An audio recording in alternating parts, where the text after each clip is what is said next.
And the defense industrial complex has got such a hold over Congress. I worked in Congress for 10 years. I'm telling you, it's money that matters when it comes to Congress. It's money that matters. They listen a lot more to what the defense contractors have to say than they listen to diplomats or arms control experts. It's just too much money.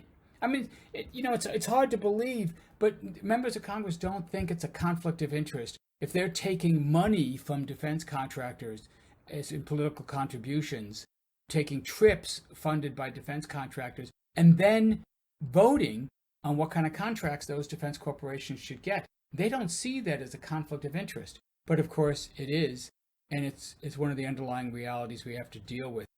A lot of the debate about nuclear weapons really doesn't happen at the strategic level or the theoretical level. It's all being decided on the contract level, on the program level. So you really can't pay too much attention to the strategic debate. That's sort of a veneer that takes place on top of this vast money machine that is just moving forward. And the contractors have gotten very good at basically buying experts. I don't know a single proponent of nuclear weapons in Washington that doesn't benefit directly or indirectly from defense contractor money.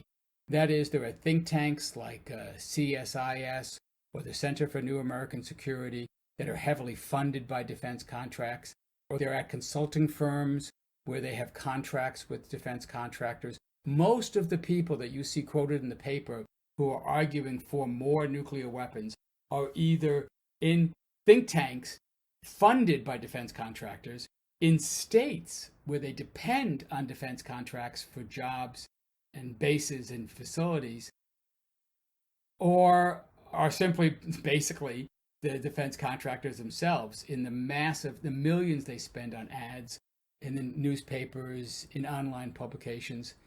It's the last count I saw, the last year for which I was reporting 2 years ago, I think defense contractors spent $127 million lobbying Congress and had over 400 lobbyists employed.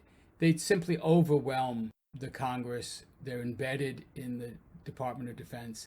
It's a system that at this point is completely corrupt.